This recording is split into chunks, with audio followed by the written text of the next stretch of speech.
ये आकाशवाणी जयपुर अजमेर है। अब आप सुनेंगे विधानसभा में आज की कार्यवाही की समीक्षा। इसका आलेख तैयार किया है पत्रकार रमेश चंद्र पुरोहित ने और वाचन स्वर है शीला चावला का। राज्य विधानसभा में आज प्रश्नकाल में कारागार मंत्री टीकाराम जूली ने एक सवाल के जवाब में बताया कि भीलवाड़ा जिले में एक जिला कारागार और 5 उप कारागृह हैं। उन्होंने बताया कि मांडलगढ़, शाहपुरा, जहाजपुर, गंगापुर और गुलाबपुरा में उप जिला कारागार और भीलवाड़ा में जिला कारागार संचालित हैं।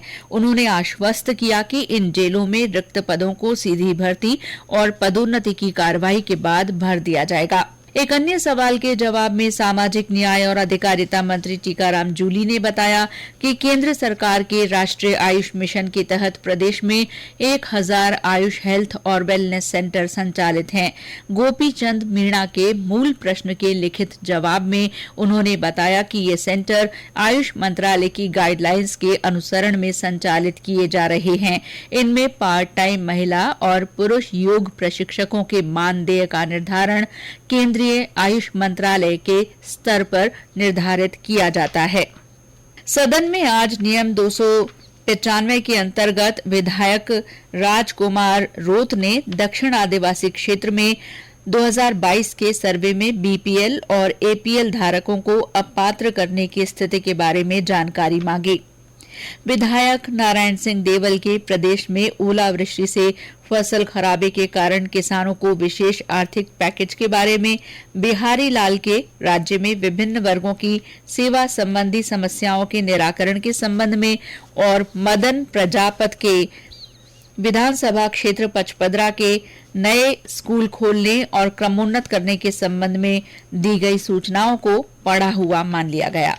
हालांकि सदन में कई सदस्यों ने स्थगन प्रस्ताव के जरिए अपने अपने क्षेत्रों के विषयों को उठाने की अनुमति मांगी थी, लेकिन अध्यक्ष डॉक्टर सीपी जोशी ने नारायण बेनीवाल को प्रदेश में राज्य राजमार्गों को टोल मुक्त करने, बजरी की बढ़ी हुई कीमत और बजरी माफियाओं की मन मर्जी करने से उत्पन्न स्थिति पर 2 मिनट के लिए बोलने का समय दिया। इसी तरह विधायक रामलाल को प्रदेश में पुजारियों के साथ होने वाली आपराधिक घटनाओं को रोकने के लिए समुचित कार्रवाई किए जाने के संबंध में 2 मिनट के लिए अपनी बात रखने का मौका दिया गया। विधायक जोराराम कुमावत, फूल सिंह मीणा, चंद्रभान आकिया ने अपने अपने क्षेत्रों की समस्याओं के बारे में बात की। विधायक संयम लोढ़ा ने ध्यानाकर्षण प्रस्ताव के माध्यम से स्वरूपगंज की आदर्श उच्च प्राथमिक विद्यालय की मान्यता निरस्त करने का मामला उठाया, जिस पर शिक्षा मंत्री डॉक्टर बीडी कल्ला ने कहा कि कमेटी इस मामले की जांच कर रही है और रिपोर्ट आते ही कार्रवाई की जाएगी। शंकर सिंह रावत ने रायपुर तहसील के कोटड़ी गांव में पहाड़ी की भूमि पर अतिक्रमण के बारे में सरकार का ध्यान आकर्षित किया तो राजस्व मंत्री रामलाल जाट ने बताया कि इस मामले में संबंधित व्यक्ति के खिलाफ जुर्माना करते हुए बेदखली के आदेश जारी किए गए हैं। सदन में गोविंद सिंह डोटासरा ने अनुसंधान समिति 2022-23 के 3 प्रतिवेदन सदन में रखे। संयम लोढ़ा ने जनलेखा समिति 2022-23 के 32 प्रतिवेदन और विनोद कुमार ने प्रश्न और संदर्भ समिति के 2022-23 के 6 प्रतिवेदन का उपस्थापन किया। इसके बाद सदन में राजस्थान विनियोग संख्या 2 विधेयक और राजस्थान वित्त विधेयक पर चर्चा शुरू हुई। इस दौरान भारतीय जनता पार्टी के नरपत सिंह राजवी, अविनाश, अशोक लाहोटी, ज्ञानचंद पारख, कैलाश चंद मेघवाल, राजेंद्र राठौड़ ने बजट प्रावधानों पर सवाल उठाते हुए अपनी शंकाएं जाहिर की।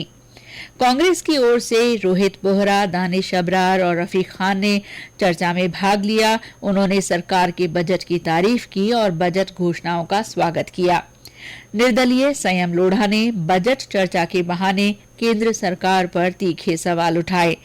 चर्चा के दौरान मुख्यमंत्री अशोक गहलोत सदन में उपस्थित रहे और उन्होंने सदस्यों के विचारों को गंभीरता से सुना।